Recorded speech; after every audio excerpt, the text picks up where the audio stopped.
Pandemik COVID-19 menyebabkan kadar pengangguran di negara kita pada tahun ini meningkat sehingga 55% ataupun dalam lebih kurang 860,000 penganggur menurut Jabatan Perangkaan Negara.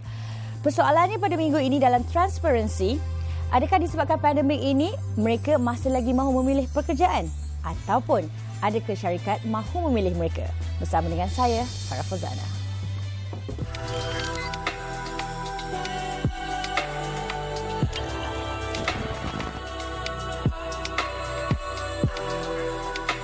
Tak patutlah pilih kerja sangat sebab nanti dia nak sesuatu yang dia nak tu lambatlah makan masa. Di situ pun dah buang masa macam tu lah. Pendapat saya salah lah sebab sekarang ekonomi kan. Ekonomi macam mana pun ada kerja tak ada kerja jangan memilih. Kerja je apa yang ada. At least adalah pendapatan.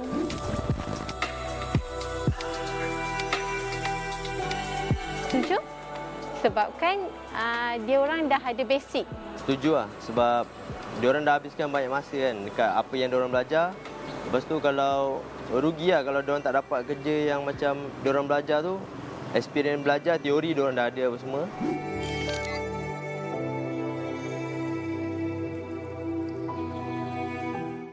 Topik yang cukup panas pada minggu ini, rata-rata ramai juga di antara rakan-rakan di luar sana disebabkan pandemik ini kehilangan pekerjaan, malah kerja yang sedia ada mungkin terpaksa ditutup gara-gara pandemik.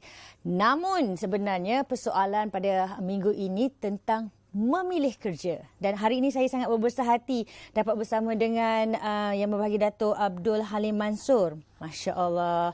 Datuk, apa khabar? Alhamdulillah. Alhamdulillah sihat.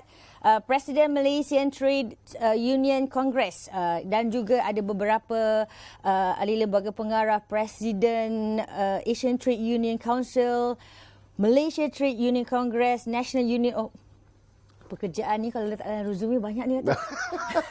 Kalau dikirakan memang saya rasa terlebih taruk. Tapi disebabkan berkait dengan tajuk yang kita nak cerita. Betul. Saya umpama menerima resume daripada Dato' Halim hari ini. Itu tak masuk lagi dalam lembaga pengarah kumpulan wang simpanan pekerja, lembaga pengarah Perkeso, pengerusi Giat Mara, Masya Allah. Tapi soalan pertama saya, since kita dalam topik ni, pekerjaan pertama Datuk? Tahun 1978 saya berhijrah dari kampung. Di mana tu? Dan daripada Melaka sampai ke Selangor. Dan saya buat dia interview oleh Jabatan Buruh. Waktu itu nak minta kerja pergi Jabatan Buruh Beratur kat Shah Alam Seksyen 16. Lepas tu dia bagi tahu saya awak pergi interview machine operator. Jadi saya fikirkan macam operator telefon kot. I tak tahu what is the spec of job. So bila dah interview dia bagi tahu saya gaji awak bermula dengan RM110. RM110. Tahun 1978. You know that moment bila you rasa RM178 tu RM110 tu rasa-rasanya mak bapak pun kalau tahu menangis dia suruh balik kampung. Allah. Suruh buat sawah. Jadi orang kata that is how it start because industri baru bermula sekitar baru 6 tahun di Malaysia. Yeah. Industri bermula di Malaysia dalam tahun 1970. Betul. So segmen kita hari ini untuk waktu ini cerita tentang mitos. Mitos dalam pekerjaan. Maksudnya kalau kerja dekat office tu kira hebat lah. Kan kalau kita cerita drama kampung tu, kerja kat mana? Bank. Bagus. Kerja kat mana? Berniaga. Sedangkan mitos-mitos itu tidak lagi wujud dekat sekarang ni. Tapi persoalan sekarang ni, adakah salah untuk seseorang graduan ataupun mereka dekat luar sana tu nak memilih pekerjaan yang bersesuaian dengan kelayakan pendidikan tu? Sebenarnya saya ada dua benda lah nak cerita kat sini. Kalau kita kata bahawa berhak ataupun kita nak memilih ni, sebenarnya pemilihan ni mesti datang pada hati dan kemahuan juga minat. Orang nak kahwin dah tunang lama pun, bila nak kahwin tak jadi kahwin sebab berlaku sesuatu perkara yang mana tidak serasi. Kemudiannya saya rasa anak saya belajar, graduate, animation, keluar-keluar dia nak bisnes lori. So dia punya asal. Kerana waktu ini kalau mitosnya tetap dan berpencen tu dah tak ada. Ataupun tunggu durian runtuh dah tak ada lagi dah. Tak ada lagi. Jadi apa yang ada sekarang ini bahawa seseorang itu mesti memahami bahawa pertama sekali ialah bagaimana untuk teruskan hidup. Survival. Ya. Itu yang penting. Survival itu yang penting. Sebab saya percaya ada kala apa yang kita pelajari itu di waktu itu mungkin bersesuaian. Tapi setelah kita graduate, keadaan negara, keadaan situasi yang membuatkan tak apalah kita kerja ni. Zaman saya dulu Farah, nak masuk universiti seorang masuk universiti satu kampung dulu. Masya Kerana masa tu ada 3-4 universiti saja. Sekarang ni kita ada lebih kurang 35 universiti. Kita mempunyai lebih kurang dalam 600 college universiti dan lebih kurang 3,000 berbagai-bagai college. IPTS. Innovation College dan macam-macam, contohnya macam Giat Mara pun ada. Jadi di sini yang mana kita lihat bahawa graduate sekarang ini tidak macam graduate dahulu, kerana mahasiswa sekarang dia harus mencari kerja. Mahasiswa dulu dia ditunggu kerja. Ada bezanya kerana pengeluaran dulu hanya 4 institusi. Betul. Sekarang ini 35 institusi dan kita punya 500,000 tenaga kerja baru yang dikeluar daripada pusat pembelajaran. Daripada SPM sampai ke master. Jadi di sini yang mana agak kurang dalam negara kita punya tindakan, iaitu kerajaan harus memikirkan bahawa semua 500,000 ini akademik. Sebab universiti kita 60% teori. Jadi di sini yang mana bila kita kata bahawa itu mereka mestilah didaftarkan dalam lapangan tenaga kerja negara. Semua mereka ni habis belajar, semua masuk daftar di situ, tukar daripada Kementerian Pendidikan kepada Kementerian Sumber, yang mana JTK akan menentukan, Jabatan Tenaga Kerja akan menentukan mereka bekerja di mana-mana dengan gaji minima selama setahun dan keluar mendapat sijil pekerja terlatih. Dan jadi complementary sijil kepada kelulusan yang ada. Barulah orang kata adalah pengalaman. Sebab ada yang mengatakan kalau saya tidak diterima bekerja, macam mana saya nak berikan pengalaman tu? Sebab rata-rata untuk menerima pekerja baru, awak ada pengalaman? Saya baru grad. Okeylah. You know, dalam KIV lah kiranya kan. Okey, baru-baru ini ada dekat dalam laman Twitter, saya terbaca, saya tak ingat, minta maaf lah kalau saya tak quote anda namanya. Ada yang mengatakan, saya baru lepas interview seorang graduan, minta gaji bila ditanya berapa yang you expect. 5,000. Wow. So, ya. Wow. Datuk pun cakap wow. Tapi Datuk, dengan keadaan sekarang ni, itu you tanya saya soalan, so saya memang bercakap jujur lah. Saya wakil budak graduan tu. Jujur, you tanya saya berapa saya expect, saya jawab 5. Adakah ia terlalu banyak? Sebab budak-budak ni mungkin tidak diberikan pendedahan. Sebenarnya banyak peribahasa Melayu lah. Kita tak boleh ukur baju di badan sendiri. Kan, sebab pagi ni kita makan lebih, besok dah tak diukur, dah sempit dah. Tersempit dah. Macam Farah lah, saya kata camera lens tipu penonton. Actually, you are still cute. Compliment untuk you. So because the price you are talking about. Jadi kalau kita kata graduate, sebenarnya saya kata tadi, it is a survival, it's very competitive market. Right. Jadi either you masuk, you must first is survival. Jadi di situ gaji yang diletakkan dalam kawasan bagi undergrad atau mahasiswa ialah 1,400 ke 2,800. It is open interview, zero experience. You know, just 1,400, 2,800. Dan kalau you ada master yang lebih sikit tinggi, then you ada 2,800 ke 4,000. So ini juga kita harus faham, price yang dibuka is a range. Jadi lepas tu nanti you nak minta, kata gaji graduate baru dalam 2,800. You nak minta 5,000. What can you give me? Apa yang you boleh tawarkan pada syarikat? Lain you have nama like Farah, you know, Fafau, you got name, you boleh jual. If you have no commercial value, then it become a survival. So ini sekarang ini yang penuntut, pelajar-pelajar kita atau tenaga kerja baru harus memikirkan pertama sekali ialah dapat pekerjaan sekarang. Janji ada kerja dulu. Janji ada kerja. Dan kemudiannya daripada situ you meningkatkan value diri. Daripada situ orang akan mengukur kepandaian. Contoh saya cerita dengan you, I punya setiausaha seorang kerani biasa. Tapi sekarang ni dia lebih menjadi confidential secretary to me. PA lah. Secretary, banking punya banker. assistant. Jadi saya tak ada masa untuk tu. So dia tahu akaun saya, tapi dia seorang kelak dulu. Baik. Bermula dari bawah maknanya tidak salah. So cuma sekarang ni, adakah kalau anda bermula dari bawah, sanggup ke untuk bekerja bersama dengan warga asing? Kita akan kembali selepas ini.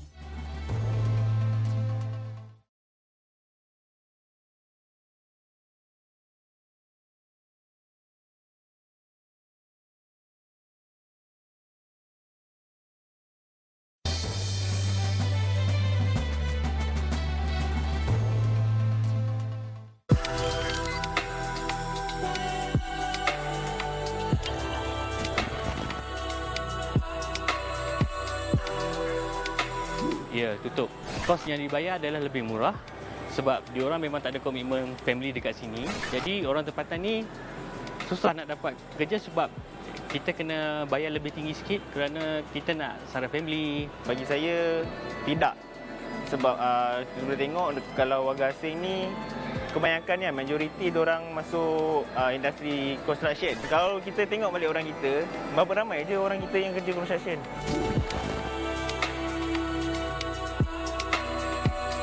Saya rasa tak susah lah. Tak ada kepayahan kat situ. Sama je setiap orang kan. Ubah je attitude masing-masing boleh berjaya. Orang daripada luar datang sini boleh buat kerja, boleh buka bisnes. Kenapa kita tak boleh? Kita orang sini kan.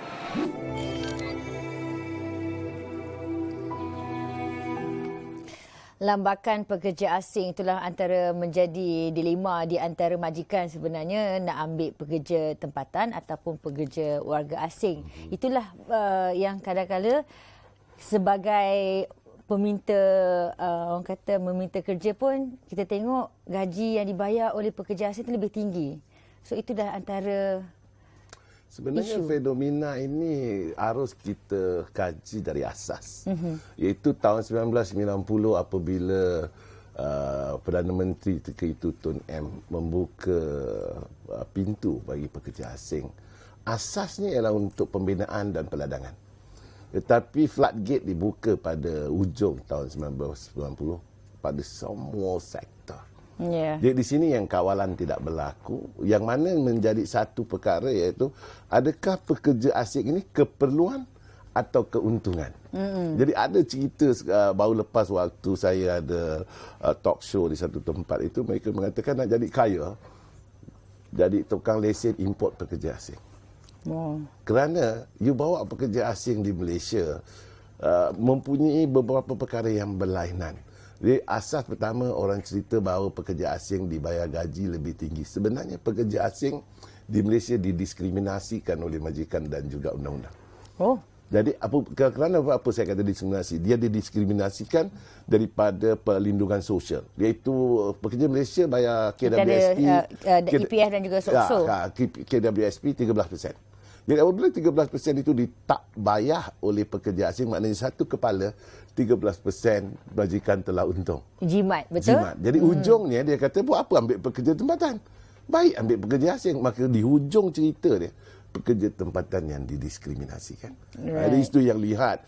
Kita mempunyai untuk pengetahuan Farah dan juga penonton bahawa kita mempunyai 2.7 juta pekerja berdokumen.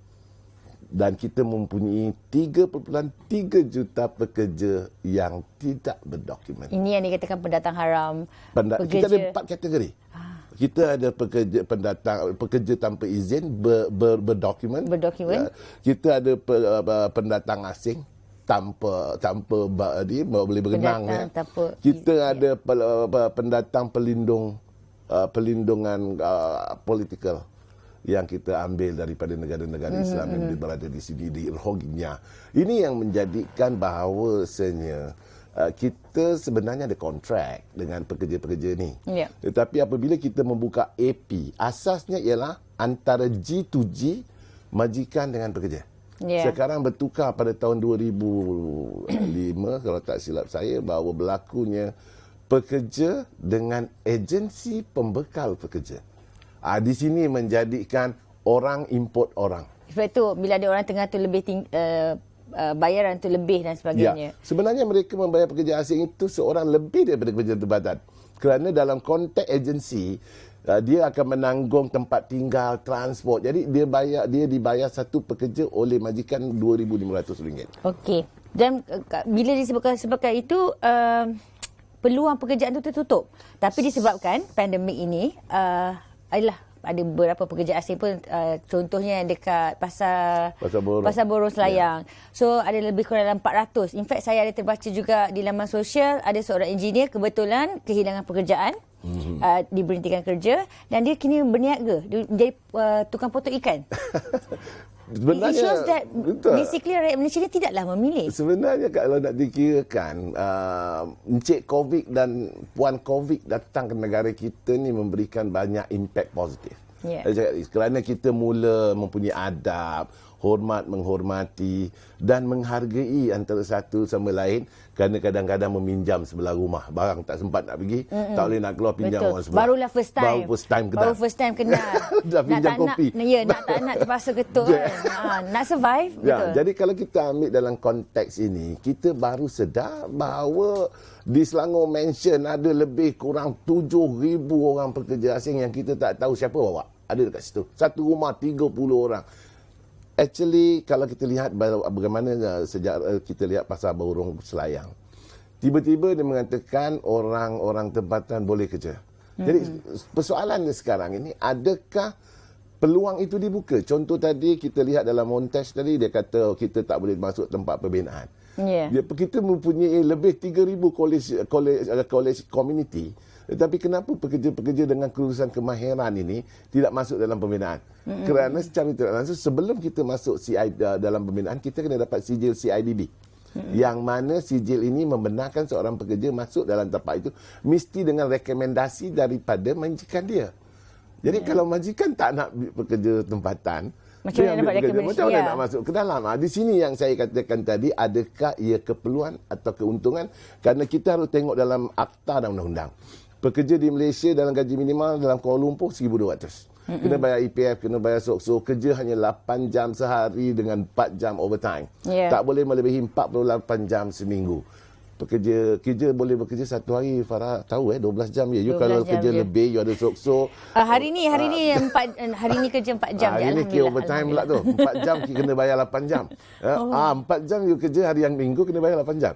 Double kalau you kerja 5 jam, you kena bayar lebih. Jadi di situ progress dia. Jadi kalau undang-undang ini yang sebenarnya menyekat pekerja tempatan dari mendapat pekerjaan, kerana kita memberi banyak kelonggaran kepada majikan untuk mengambil pekerja asing. Selepas ini, saya akan tanyakan juga ataupun mungkin kita boleh berbincang, adakah sebenarnya majikan yang mengambil kesempatan di atas keuntungan? Yang menjadi mangsa adalah pekerja ataupun mereka yang mahu meminta kerja. Itu rakyat. Tempatan. Itu rakyat tempatan. Ya. Kita akan kembali selepas ini. Transparency.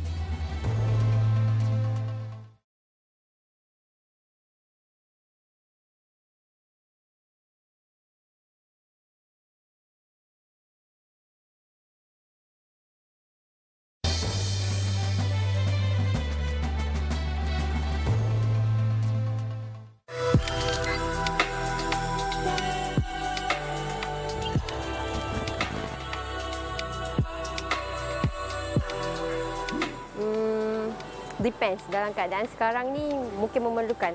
Kalau pendapatan tu berbaloi dengan dua kerja yang dia dapat tu dan boleh support diri kita ni, okey, fine.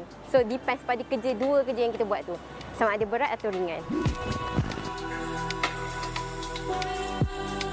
Dengan keadaan ramai orang kena buang, dengan keadaan ekonomi yang tak stable ni, so dia agak macam tu lah, 50-50 sikit. So agak tak konsisten untuk kita stay satu pekerjaan dalam sektor swasta. Mungkin kalau nak stay pun kena ada backup kerja.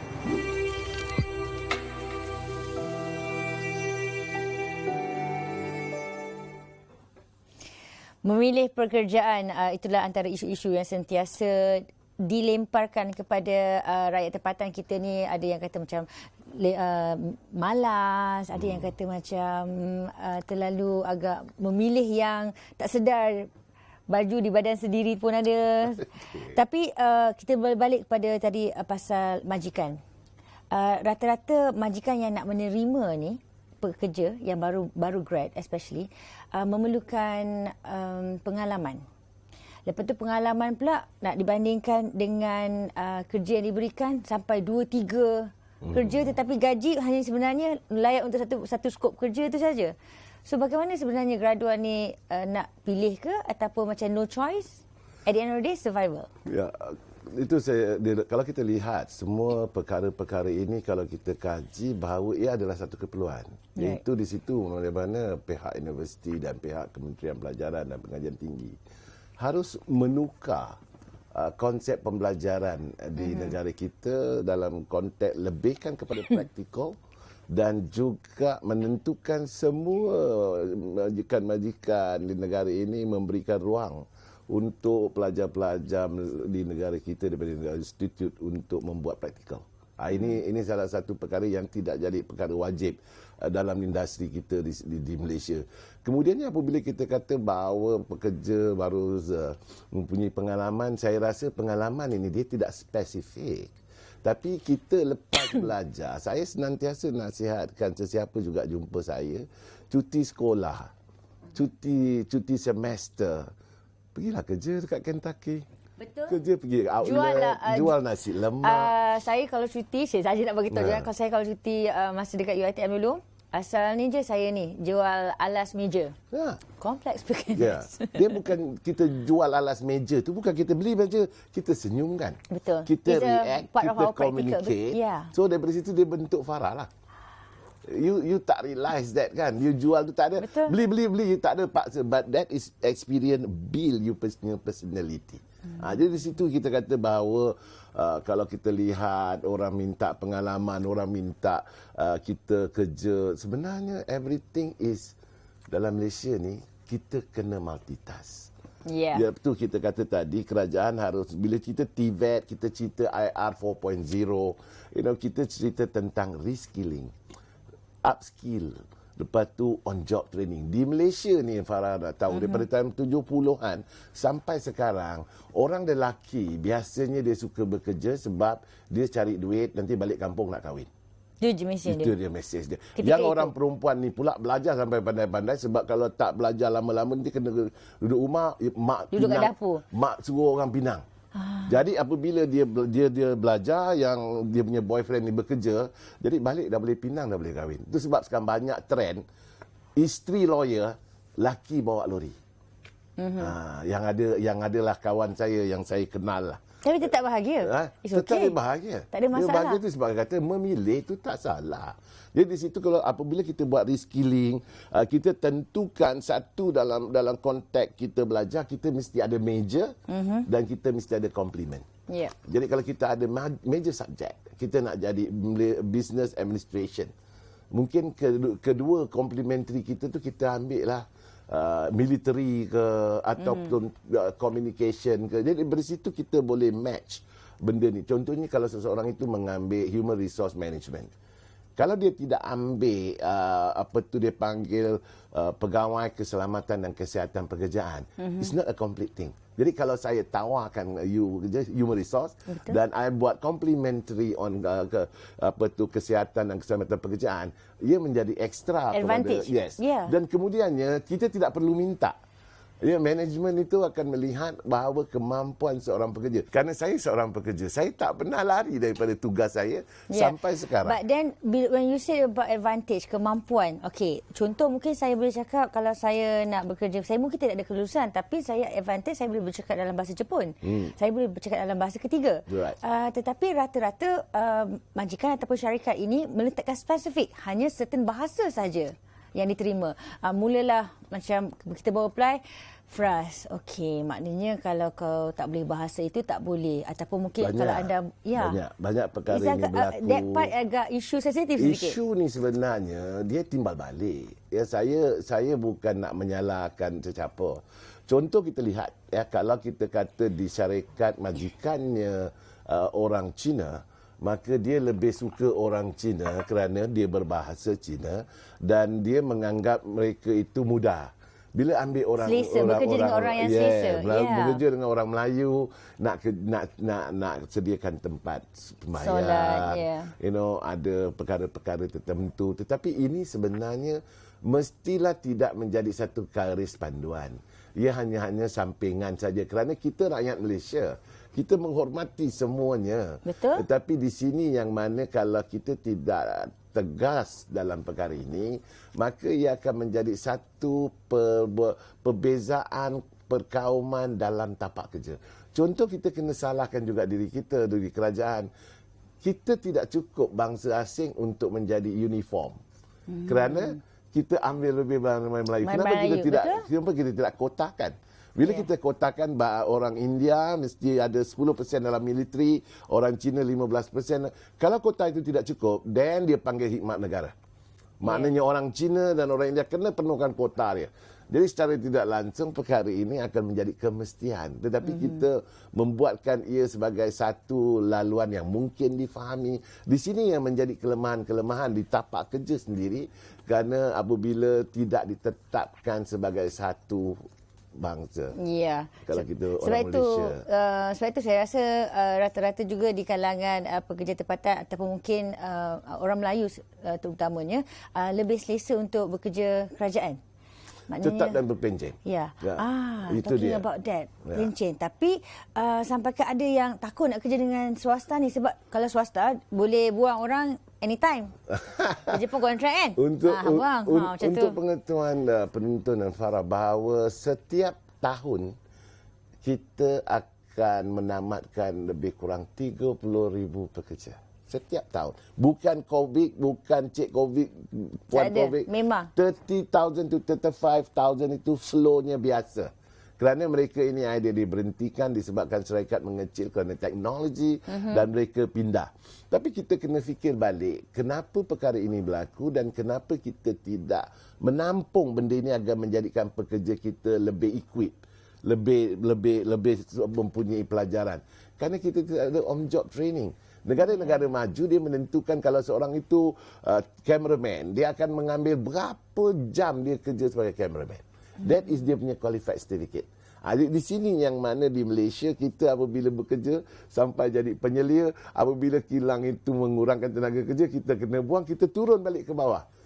Jadi dengan gaji murah, gaji minima, dan kemudiannya kita harus start semula kerana kita tidak diakui bersijil. Ini yang kita kata di Giat Mara kita openkan satu kluster untuk on-job industrial joint training. Dia untuk menentukan semua kerja, dan malah saya mengatakan bahawa kerajaan harus mengambil pendekatan yang berlainan. Saya dah kata tadi, kita terlalu sijil, terlalu akademik. Maknanya semua pelajar-pelajar kita yang lulus SPM, yang menunggu keputusan, mereka ni harus dihantar kepada kolej-kolej kemahiran untuk 3 bulan. Ini adalah untuk menentukan kita cukupkan sifat untuk manusia itu menjadi tenaga kerja. Salah satu cadangan yang diusulkan sendiri. Kita usahakan sendiri benda ini. Cadangan yang cukup awesome. Ya, kerana kalau tak, dia orang 3 bulan pun duduk kat rumah. Betul, duduk je buat apa tu. Mes ni akan tanya soalan ni. Sebab pasal soalan ni. Jadi di sini yang kata orang takut. Sebenarnya pekerja swasta, dia orang tidak takut because diberikan satu cabangan yang luas yang you boleh usaha. Jadi itu kompetitif you kena ada kat situ. Right. Saya suka dengan cadangan itu. Kita harapkan akan menjadi nyata lah, insya-Allah. InsyaAllah. Okey. Bukan apa, sebab pasal awesome. Cadangannya awesome sebab sekarang ni kita ada soalan awesome. Itu tadi cadangan awesome sebab soalan awesome ni bukan datang daripada kami, tapi datang daripada masyarakat dekat luar sana yang rata-rata kalau kita dengar soalan ni macam, awesome question. Jarang nak tanya soalan macam ni kan. Tapi Datuk ataupun tetamu siapa yang hadir perlu menjawab hanya ya atau tidak. Itu saja. Setuju. Ya. Tapi kena jawab tau. Kena. Tak boleh jawab atau ya. Ramai juga yang tipu suka jawab atau. Okey, soalan manja dulu lah kan. Sebab pasal soalan manja, graduan tempatan kita ni manja ke? Ya. Graduan kita manja, ya. Panas eh. Tak apa, faham. Kalau Datuk adalah pekerja asing, okey, Datuk akan menuntut bayaran gaji yang sama dengan warga tempatan. Yes. Ya. Sebab saya tenaga kerja yang sama. Baik. maknanya apa yang diorang punya kelebihan semua, dapat benefit semua, minta juga? Kita menganggap bahawa ya setiap atau tidak? pekerja, ya, betul. Ya. Dia orang kesatuan kena sokong pekerja. Faham. Pekerja asing lebih rajin daripada pekerja tempatan? Tidak. Ha. Tidak setuju. See? Tidak. Yes. Ijazah sudah tidak bernilai Tidak. sekarang ini? Masih bernilai. Tidak. Masih bernilai. Ya. Okey. Syarikat yang menghadapi masalah keuangan perlu memotong gaji pekerja. Atasan berbanding dengan kami yang dekat bawah ni. Atasan, luahan Pak, sabar. Ya atau tidak? Mesti potong gaji orang atasan dulu. Sebab dia kira up bottom. Baik. Awesome question kan? Dahsyatlah siapa yang sediakan ataupun pergi yang mengutarakan. Okey, korang terima kasih bersama dengan kami. Tapi belum habis lagi kerana sebentar lagi kita nak cerita pasal alternatif. Terus setia bersama Transparency.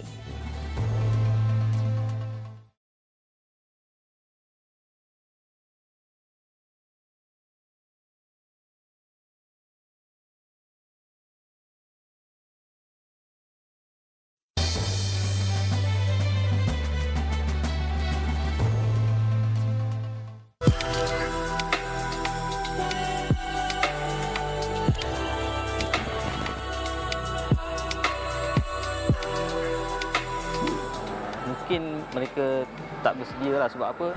Graduan-graduan ni kalau diorang nak kerja yang dalam yang selesa kan, tempat-tempat yang selesa. Sekarang ni kalau kita tahu pertanian tu dah ada teknologi sebenarnya. Lebih mudah. Tapi pemikiran kita pertanian tu masih macam dulu.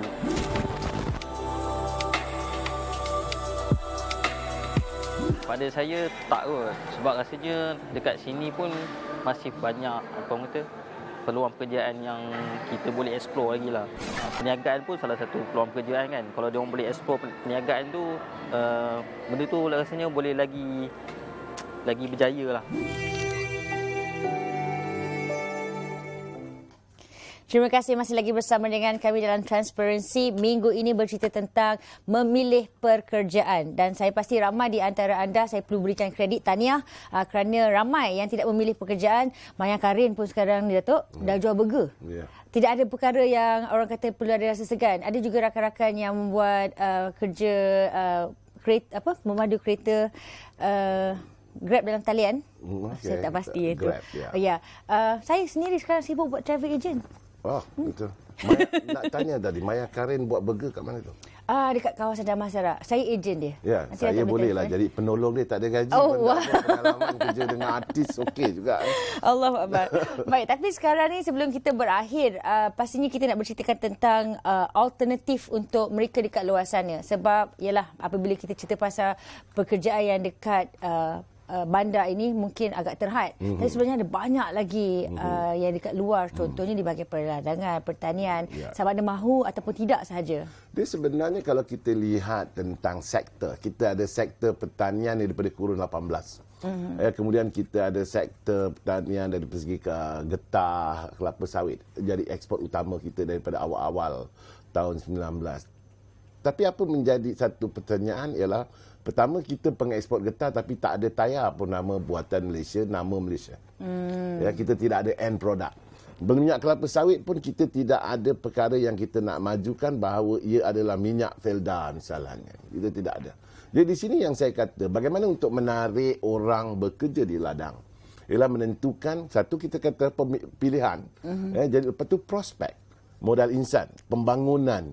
Di sini kalau kita pergi ke ladang, kita nak bekerja, letrek datang pukul 3 setiap hari, kemudiannya kita duduk dalam masyarakat tu tori getah. Kalau saya nyatakan pada Farah dan penonton semua, pisau tori getah yang kita pakai sekarang ni, dah 1000 kali mati, 1000 kali hidup pencipta pisau getah tu, sampai sekarang kita pakai lagi. Masih lagi. Kita tidak majukan kerana industri itu memerlukan kemajuan. Kita tak boleh compete dari segi pengeluaran sebab tanah kita 500 km je. Indonesia punya 1001 pulau. Jadi kalau kita fikir dari segi pembangunan, memasukkan orang-orang muda, orang-orang berinovasi untuk bekerja di situ dan menentukan bahawa kerajaan menukar konsep industri itu kepada teknologi. Bermaknanya kalau kita kata kita nak angkat kelapa sawit, kita kena pakai orang Malaysia tak boleh angkat berat. Kalau kita ada 800,000 pekerja asing dalam ladang. Apa salah kita inovasi dan kita giat marah buat pisau letrek? Kita buat crane nak petik kelapa sawit. Tetapi masalahnya luang lingkup dalam bisnes tertutup. Kita kena jual kepada kerajaan. Bagi kerajaan memastikan bahawa mewajibkan teknologi ini dipakai. Maknanya apa yang belajar ketika itu diberikan, diguna praktikkan. Yes, diinovasi dan dicipta kreatifnya oleh pegiat mara dipakai kerana industri ini datang daripada inovasi anak tempatan, gabungan inovasi anak tempatan ni kita jadikan satu industri teknologi memudahkan kerja. Jadi kalau kelapa sawit, Farah pernah tengok kalau tepi jalan crane TNB tukar lampu kan? Dia pakai crane. Lampu tu tak sampai pun 100 gram. Tapi kita bawa benda tu, kita inovasikan benda itu menjadi sebuah crane one man control, pergi petik kelapa sawit dan masukkan dalam truk dan tarik. Baik. Nah, di situ saya kata tadi, dengan pisau getah elektrik yang kita ada, kita boleh menoreh 6 kali ganda. Betul, 6 kali ganda daripada pisau toreh biasa. Apa yang kita buat selama ni, duk tarik. Di sini yang saya kata, bagaimana kita nak menarik tenaga muda untuk orang muda sekarang memilih. Environment mesti baik, makan mesti baik. Jadi kalau duduk di ladang, udara baik. Jadi tak ada kacau pula. Tapi dia tidak sama macam dalam konsep ekonomi gig. Kalau Masalah ekonomi gig dia atas sikit. Contoh. Ekonomi gig ini ialah kita mengajar rakyat kita bekerja menjadi bos sendiri. Either you pilih untuk jadi malas atau you jadi productivity. Tetapi yang pantas kita fikir ialah perlindungan mereka ni. Mereka bawa kenderaan sendiri, mereka kadang-kadang jadi super speeder, kita khawatir tentang mereka, tetapi mereka masih belum terlindung secara total di dalam perlindungan sosial. Adakah mereka dibayar oleh EPF? Dibayar baru-baru ni mereka tengah berusaha untuk memastikan malah semua. Kerajaan dan betul masa COVID terpaksa keluarkan satu sistem. Saya tidak kisah isu sebagai pemimpin kesatuan. Saya mahu pekerja Malaysia terbela. Bukannya kerana tak ada undang-undang maka dia tak terbela. Maknanya apa yang ada mesti bela. Kerana saya khawatir kerajaan juga harus menghalang ni ekonomi gig ni. Dia tumbuh macam cendawan. Daripada panda food dah ada crocodile food, dah macam-macam food dah ada. Lapau ke, tak nak makan ke. Bungkus semua lah.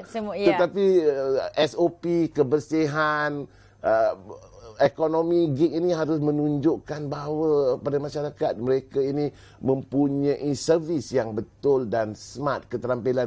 Ini bakul makan tu pun dah sengit-bengit dah. Saya tengok tapi masih dia gunakan dan orang Malaysia tidak memilih.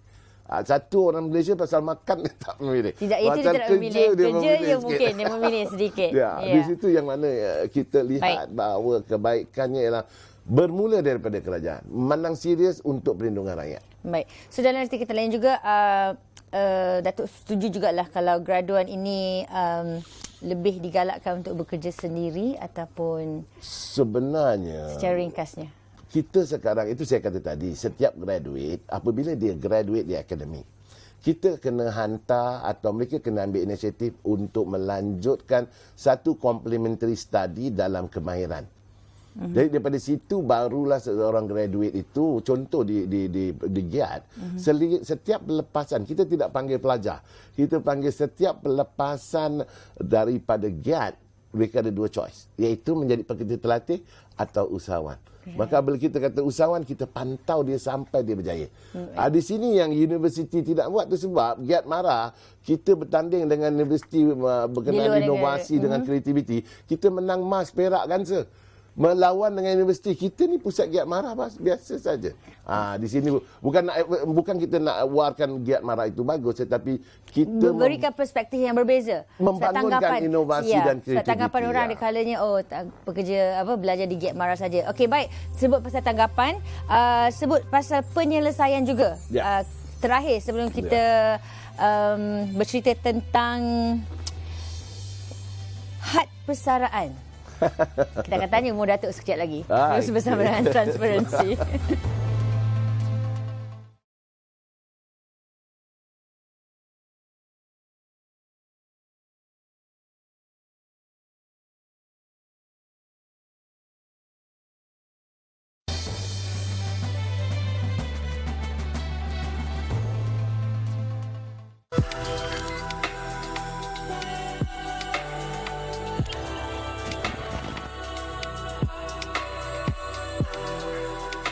pandangan saya lah personal lah, pada saya umur persaraan patut diturunkan. Satu, beri peluang kepada belia-belia yang terbaru, dan yang kedua, dari segi faktor, pada pandangan saya lah personal, dari segi faktor efisiensi kerja ataupun kualiti kerja untuk orang yang berumur berbanding dengan yang muda. Jadi kerja-kerja yang macam pertanian ataupun kerja-kerja yang susah, selalunya diorang akan lebih suka untuk mengganggu daripada memilih kerja macam tu. So belia kita masih kurang meminati bidang kerja-kerja yang kerja-kerja berkenaan lah. So diorang memilih lah yang berkenaan. Umur yang menjadi faktor persoalan sekarang ini 40. Saya tahun ni umur saya kalau ikut yang sah mengikut hukum 60 tahun. Oh macam gitu ya? Ya, ikut hukum lah. Kalau ikut rupa saya rasa saya dalam 45 around that. Ya, betul juga Orang kan. laki-laki senantiasa nampak muda. Okay, you were saying you're 60 tapi umur kalau ikut dekat Malaysia ni adalah dalam 60. Orang confused. Ada yang cadangkan sebab untuk nak lanjutkan ke usia 65 baru boleh bersara. So sebenarnya what is the best? Okey, sebenarnya untuk pengetahuan, umur bersara sebenarnya kalau boleh orang manusia yang nak bekerja ni dia berkhidmat sampai dia padam kot, sampai dia habis ditamatkan riwayatnya. Tetapi sebenarnya kalau range dalam Asia is about 65 tahun. Tapi di Malaysia kita mempunyai asas perjuangan. Dulu kita tak pernah ada umur bersara. Jadi pada tahun 2013 kita ada umur bersara dan akta bersara minima kebangsaan ditetapkan pada 60 tahun dan boleh berkhidmat tambungan selama 5 tahun. Jadi di situ dia kata sebagai kesihatan. Tapi asas pertama perjuangan pekerja MTUC tentang umur bersara ini adalah menentukan bahawa pekerja yang bersara ini bukan sahaja mempunyai simpanan. Kerana belanja selepas bersara ini lebih penting. Betul. Kerana nak menjaga kesihatan dengan kita tidak mempunyai pendapatan. Jadi di situ KWSP buat bagai-bagai produk iaitu pekerja atau pesara boleh keluar ikut bulanan dan terus menyimpan. Dan yang paling khawatir kita ialah kerana apabila pekerja itu bersara dia tak cukup simpanan. Jadi itu yang kita minta dan kita berunding untuk naikkan 60 kerana 5 tahun itu memberi asas minima penyimpanan 150,000. Kalau kita umur 60 tahun kita bersara kita mesti ada 150,000 sekurang-kurangnya. Sekurang-kurang. Sebab dah terlalu biasa. Survivalnya ialah untuk 15 tahun iaitu 75 tahun biasanya orang laki-laki akan hidup, 75 tahun orang perempuan atau wanita akan panjang 3-4 tahun lebih. Jadi di situ kalau 15 tahun kita hidup, maknanya kalau kita ada 150,000, kita ada 10 tahun to survive. Itu you mention just now, at least minima kalau lah dalam sampai 60 you bekerja. Maknanya minima gaji dia berapa? Itu kalau yang jenis yang mungkin gaji 5,000 sebulan. Kalau sekarang ni gaji minimum pun dalam lebih kurang 1,500 yang sebelum ni pernah dicadangkan nak jadi 1,800 tapi tak terlaksana oleh kerajaan sebelum ini. So, dia sebenarnya dalam konteks bergaji minima. Ini juga berlaku pada 2013 zaman-zaman Datuk Seri Najib Perdana Menteri waktu itu umur bersara juga. Kita lihat dalam konteks Malaysia ada 14 state daripada Sabah ke Perlis dan kalau kita tidak memberikan satu garisan gaji minima, orang akan berhijrah. Jadi kita mahu kerajaan membawa industri itu ke negeri-negeri yang jauh. Tetapi yang penting dalam industri ialah infrastruktur, logistik dan power atau tenaga. Jadi kalau kerajaan dapat lihat kita buat infrastruktur, buat lebuh raya panjang-panjang ni bukan untuk jalan-jalan cuti. Untuk tentukan bahawa infrastruktur dan logistik itu cutting cost and everything. Jadi di sini yang mana kita lihat bila orang bercerita gaji minima ni, dia ada majlis perunding gaji negara. Majlis perunding gaji negara. Itulah saya juga mewakili sektor pekerja di situ. Tidak boleh dipolitikkan. Gaji minima ni biarlah majlis perunding gaji negara itu punya dibincangkan selama 2 tahun sekali akan direvise. tentang kedudukan gaji minima ni. Kerana kita harus faham semua undang-undang yang kita cerita, Akta Kerja 1955, Akta Perhubungan Perusahaan 1967, Akta Kesatuan Sekerja tahun 1959, kemudiannya kita ada Akta KWSP 1991, kita ada SIP 2018. Banyak akta yang Terlalu banyak, yang mana akta ini adalah di bawah satu convention, International Labour Organization, itu convention nombor 102. Dia makna kalau dalam 102 tu seorang balu yang ditinggalkan oleh suaminya disebabkan mati, maka balu suaminya pencarum, dia akan dapat perlindungan perkeso 80% setingginya gaji suaminya berdasarkan daripada siling RM4,000 selama-lamanya. Sehingga dia meninggal ataupun sehingga dia kahwin lagi, dia masih mendapat faedah pencen. betapa Kongres ini ataupun ada banyak yang menjaga. Kita jaga. Di sini apabila kita menjaga rakyat tempatan, di sini menimbulkan orang cerita 3D, orang Malaysia terlalu memikirkan danger, dirty dan dust. Saya sebenarnya tak pernah rasa orang Malaysia tak boleh kerja. Itu orang Malaysia semua boleh kerja. Angkat sampah saya ada boleh, kawan. semua tidak boleh, walaupun ramai yang diberhentikan kerja baru-baru ini, semua masih buat orang kerja. bekerja. Kita kena tukar dalam konsep budaya untuk menerapkan kepada rakyat, iaitu 3K. Keselamatan, kesihatan dan keselesaan. Bermaknanya rakyat akan senantiasa mahu bekerja dalam konteks ini, menentukan bahawa rakyat buat ini untuk ekonomi negara. Orang luar bekerja di sini, dia akan hantar, kalau orang Bangladesh direkodkan pada 2018, kita, orang pekerja asing ini mengeksport keluar duit kita 29 bilion. Juga banyak. Dan lepas tu dia tidak menyimpan di negara kita. Ini yang saya kata tadi, jangan diskriminasikan mereka. Bagi mereka caruman KWSP, dia nak balik pun kita hantar. Baik. Di situ yang pentingnya, agar kita memahami bahawa dalam konsep memajukan negara, rakyat mesti diutamakan. Ya. Dan saya pasti hari ini rakyat kita dekat luar sana terima kasih dengan perkongsian yang diberikan oleh Datuk Abdul Halim hari ini.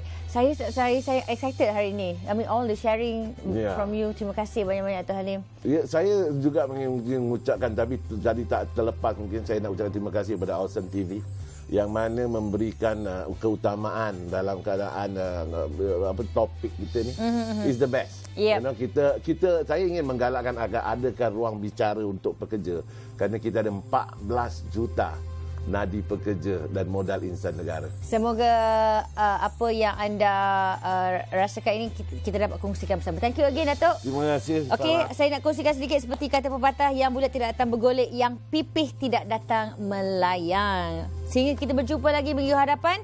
Hidup ini kita pasti akan lebih awesome sekiranya kita sentiasa terus terang, terbuka. Dan yang paling penting, transparansi. Jumpa lagi. Bye-bye. Bye.